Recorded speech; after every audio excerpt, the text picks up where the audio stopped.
네, 코로나 우울에 대해서 강의해 주셔서 감사합니다. 저희가 사전에 주제에 대해서 시민들의 질문을 좀 모아봤는데요. 그 부분에 대해서 Q&A 시간을 좀 갖도록 하겠습니다. 첫 번째 질문입니다. 코로나로 인해서 우울한데 그래도 치료 꼭 병원에 가야 하나요? 라는 질문을 좀 주셨습니다. 이거에 대해서 설명해 주시면 감사하겠습니다. 우울한데 병원에 가야 하나요? 질문은 참 오래된 질문이고 그것을 가능케 하기 위해서 많은 노력이 있었습니다. 병원 문턱을 즉 우울이 아까 삶에 여러 가지 부작용을 미치는 그 부분을 감안해서 일반 사람들이 우울할 때 맘 놓고 병원에 갈 수 있게 많은 노력과 제도적 보완이 있었어요. 그 중에 대표적인 게 보건소를 통해서 Z코드라는 코드로, 그러니까 우울증 코드가 아니라 내가 좀 여러 가지로 스트레스가 많은데 정신과 의원을 편하게 가고 싶다 했을 그 Z코드라는 건강상담이라는 것으로 병원에 쉽게 올 수 있게 하는 제도가 있었고 지금도 시행이 되고 있습니다. 다시 말하면 우울증이 있는데 치료를 받지 못하는 군이 굉장히 많아요. 특히 우리나라는. 그래서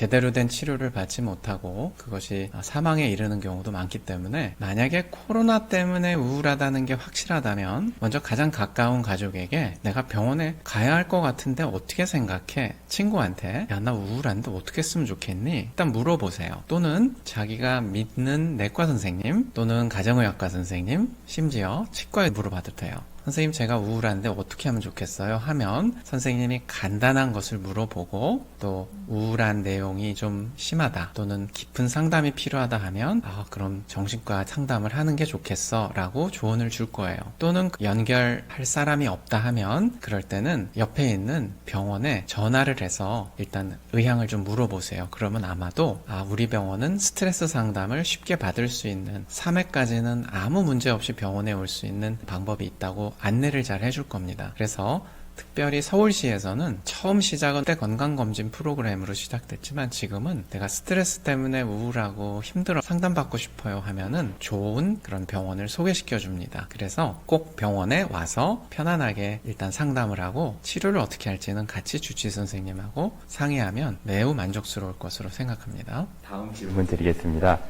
이후에 우울한 사람이 많은데 우울한데 저 같은 사람이 좀 많이 있나요? 많습니다. 여러 가지 코로나 이후의 우리 사회의 변화에 대한 연구 논문들과 연구 결과들이 최근에 많이 나와 있죠. 초기에는 불안과 걱정, 공포 이런 것들이 상당히 심각할 정도로 많았고요. 이제 6개월, 9개월 이상 지속 장기화되면서 최근에는 우울감, 무력감, 짜증, 분노 상당히 증가하고 있습니다. 그래서 코로나는 우울증을 분명히 많이 일으키고 있고 잘 아시잖아요. 집에만 있으세요. 밖에 나가지 마세요. 다른 사람 만나지 마세요. 또 가지 마세요.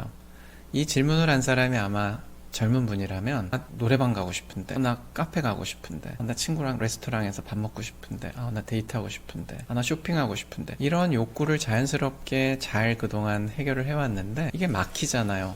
안 막혀도 신경 쓰여요. 감염될까봐. 감염되면은 아까 제가 강의에서도 말씀드렸지만 각종 고통스러운 괴로운 힘든 일들이 많기 때문에 실제로 우울함, 답답함, 불안감, 또 요즘은 피로감, 짜증감 이런 분들은 상당히 많습니다. 다음 질문 드리겠습니다. 기존에 우울하고 코로나 블루로 인한 우울은 좀 강의 때 말씀 주시긴 하셨는데 어떻게 다른지 설명해 주시면 감사하겠습니다. 간단히 말씀드리면 진단 기준은 따로 있지는 않습니다. 아직까지. 코로나 블루를 코로나 우울로 이름을 같은 것으로 해서 새로 진단 코드를 붙이자라는 움직임은 있습니다. 그러나 아직 진단은 우울증의 진단 기준을 쓰고는 있어요. 그러나 이 코로나 블루는 일반 우울과 확연하게 다른 것이 장기화다. 원래 우울이 2주라는 그 에피소드의 기간 제한 2주는 넘어야 우울로 봅니다. 그런데 코로나는 벌써 그 기간이 11개월 이상 장기화됐기 때문에 패턴의 변화까지 지금 보여지고 있어요. 오죽하면 코로나 레드라는 말까지 나올 정도겠습니까? 다시 말하면 이게 장기화에 따른 심적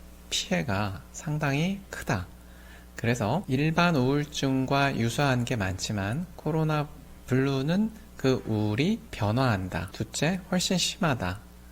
셋째, 환경적인 여러 제한 조치와 맞물려서 매우 위험하다라고 저는 생각하고 있습니다. 다음 질문입니다. 우울감을 느끼고 있는데 자가 점검을 하고 싶다라고 이야기를 좀 주세요. 그래서 자가 점검을 할 수 있는지 문의 주셨습니다. 네, 할 수 있습니다. 요즘은 많은 그 의료인들이나 또 의료인이 아니시더라도 이런 심리적인 관심을 갖고 연구하는 분들은 체크리스트라는 걸 많이 가져다가 실제 홈페이지에서 할 수 있도록 많이 제공하고 있습니다. 그렇지만 쉽게 할 수 있는 건 대표적인 두 가지. 슬픈 감정 1번, 2번 즐거움의 감소. 예전에 내가 그렇게 안 슬펐는데, 예전엔 이게 재밌었는데 그 두 개가 확연하게 왔다 하면은 일단은 우울한 것으로 보는 것이 맞습니다. 그리고 기간이 2주가 넘는다 싶으면 인터넷에 있는 체크리스트 또는 그 이상 되는 그런 체크리스트를 해보고 만약에 유의미하게 중등도 이상 우울이 나온다면 병원을 한번 가야 되나? 좋은 병원이 어딜까? 이런 것을 고려하는 것이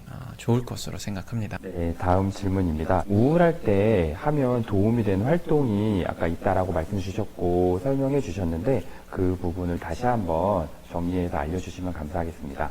네, 특별히 코로나와 관련되어 요즘 여러 조처들이 이제 취해지고 있는 상태에서 우울이 왔을 때 도움이 되는 활동은 사실 많이 제한이 됩니다.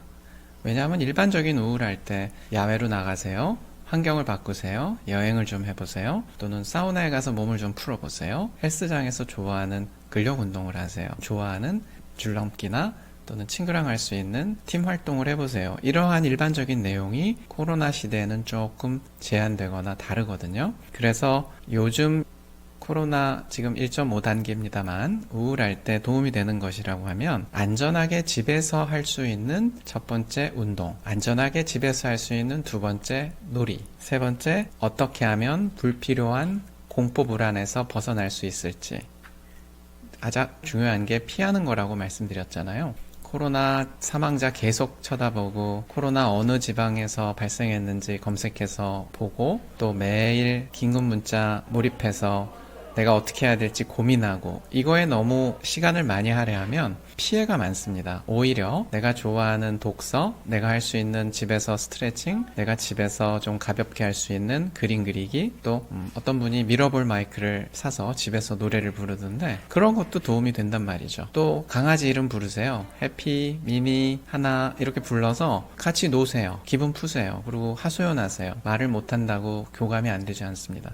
그래서 할 수 있는 집안에서의 것들 잘 찾아보시면 분명히 한두 가지는 있을 것으로 생각합니다. 네, 마지막 질문인데요. 방금 설명해 주신 거랑 좀 연결이 되는 것 같습니다. 저는 사람 만나는 걸 좋아하는데 요즘 그렇게 못 만나니까 좀 많이 힘들더라고요. 그래서 그럴 때 어떤 방법으로 그런 부분들을 해소할 수 있을지 여쭤보는 질문이었습니다. 네, 저도 많이 안타깝고 사람 만나는 걸 특히 좋아하는 사람들이 요즘 참 어려워합니다. 만나서 자기 PR도 하고 만나서 마음도 풀고 얘기도 듣고 하고 싶은데 SNS를 통해서 주로 하거든요. 역시 다르지요. 그렇지만 또 영상통화를 하는 사람, 외국에 있는 남자친구, 여자친구와 만나진 못하지만 메신저를 통해서 주고받거나 또는 영상통화를 통해서 하는 그러한 경우들을 임상에서 종종 봅니다. 분명한 거는 만족도는 떨어집니다. 그렇지만 안 하는 것보단 낫습니다.